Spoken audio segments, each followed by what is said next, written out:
Hello, and thanks for tuning in to this special edition of Scribe TV.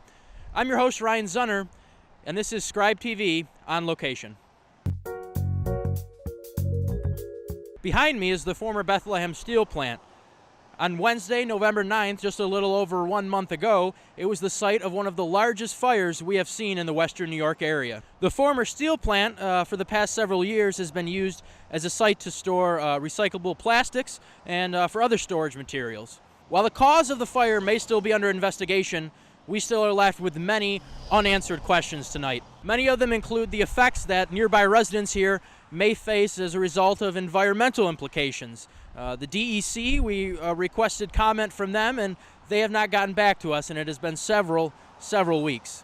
But many questions still remain unanswered here for the residents of Lackawanna. They include environmental impacts. They include health impacts, and a little bit later in this episode, we'll talk to one local area resident and her bouts with illnesses as a result of the fire. And then also the surrounding and background information of this fire. They include fire code checks and whether the building was safe to hold these types of chemicals. So was the former steel plant site up to fire code?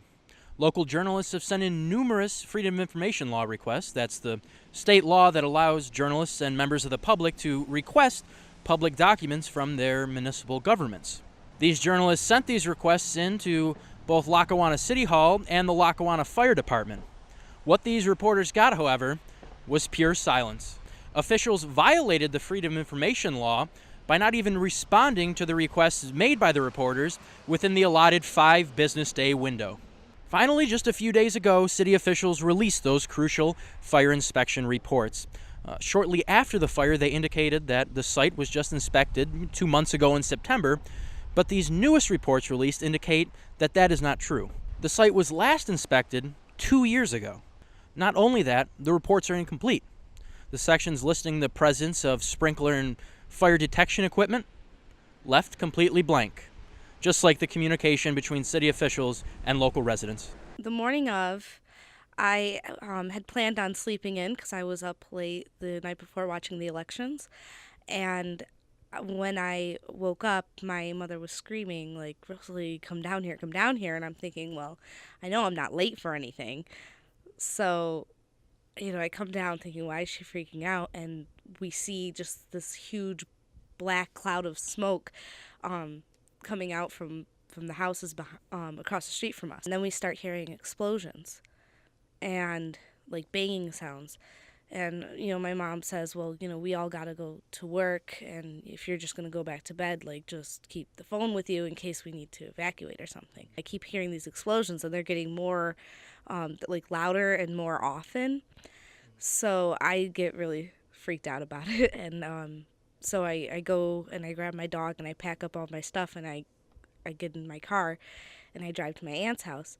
And once I had realized that I forgot something at the house, I tried turning around to come back and all the streets were closed. Like Route 5 was completely shut down.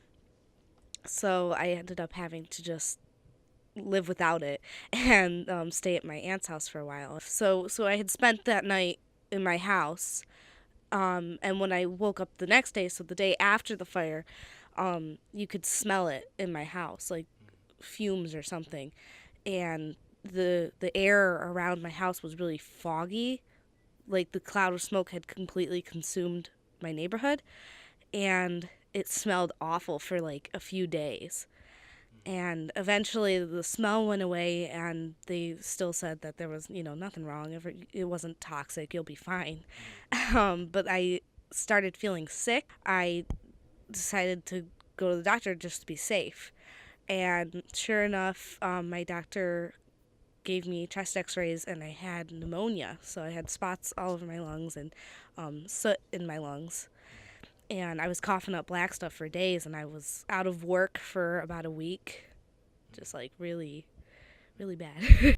Lackawanna, the city officials, they did evacuate some houses in the area, but they never told you or your family that you were part of the evacuation? No, that day of, I got out just at my own discretion. But nobody actually told us that we needed to evacuate. Do you have a final word for the city of Lackawanna, or I guess the officials that are now overseeing the outcome of the fire and any environmental impacts?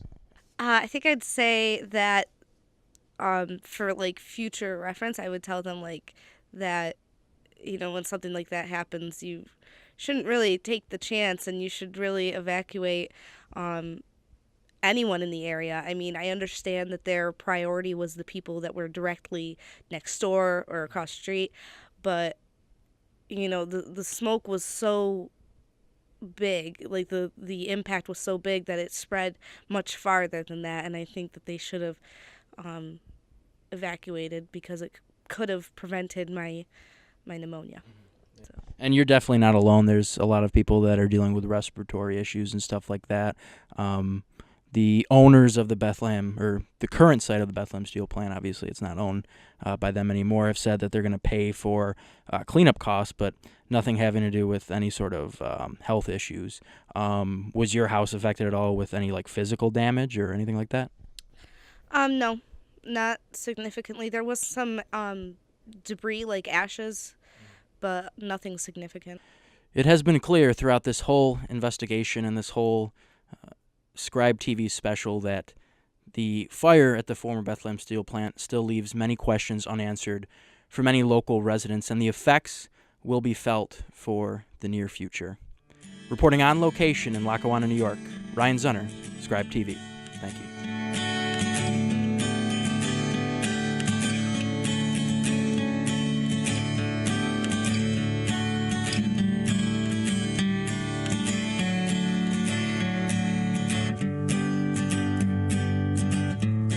This Scribe TV newscast was made possible by a grant from Roswell Park Cancer Institute and the BMT Financial Assistance Program.